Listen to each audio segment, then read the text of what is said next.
అనగనగా ఒక ఊరు అనుకోకుండా ఒకనాడు కలిసారే పసివాళ్ళు స్నేహంగా. సంతోషమంతా రెక్కలుగా రివంటు ఎగిరే పక్షులుగా ఆకాశమంతా ఆటాడుకుంటూ ఉన్నారు సరదాగా.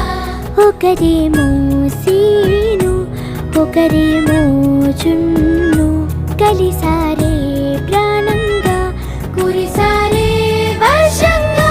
పాటేమో సీను ఆటేమో చున్ను ఒకటై ఎదిగారే మధురంగా.